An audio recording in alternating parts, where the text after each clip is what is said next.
Hello, my name is Cher Broxson, and today I'm going to be talking with you about Samsung's response regarding the Galaxy Note 7. So, let's jump right in.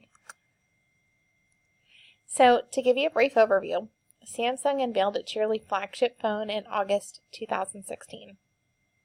Less than a month after the device had launched, Samsung suspended sales of the Galaxy Note 7 due to the device catching fire and posing a safety hazard for its customers. Samsung issued a replacement phone for those who purchased it, along with a software update to fix this. Not long after, Samsung announced an official recall to stop production of the device for good. So, let's talk about Samsung's communication during this time.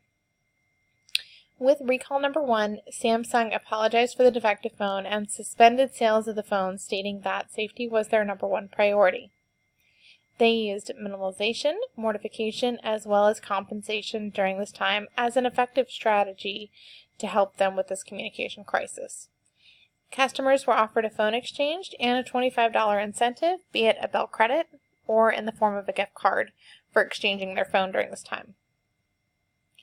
Soon after, Samsung issued a statement about the ban of the phone on aircrafts, expediting the exchange of phones, and performing more tests to determine its root cause. Samsung did a great job of keeping customers in the know about the progress they have made to get all the phones exchanged and get the hazardous phones off the market.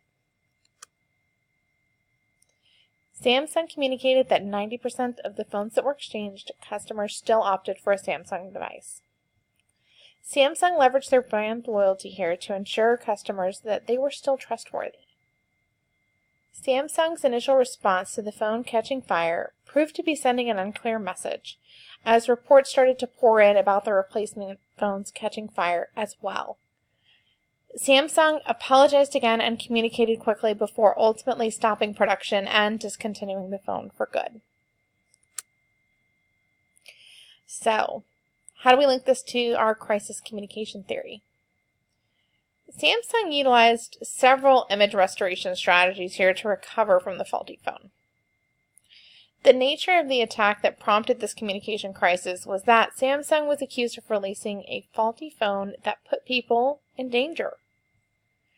It was perceived that Samsung did not do their due diligence in testing the functionality of the phone before actually releasing it to the public. Samsung chose mortification, compensation, minimalization, and corrective action to resolve the crisis. So what were the results of Samsung's communication?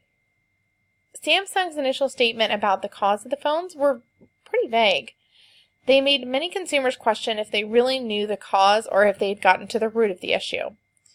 The end result was that Samsung had to go back and apologize a second time to get the phone off the market altogether in the interest of safety of their customers. Because Samsung was not able to accurately identify the issue until after discontinuing the phone, their flagship device failed and Samsung lost quite a bit of money in 2016. While Samsung's communication was consistent, it ultimately failed due to their inaccurate corrective action. So, how do we apply this in the workplace? What we can take away from Samsung's communication crisis is to be prepared to communicate, but to be prepared to communicate with accurate information.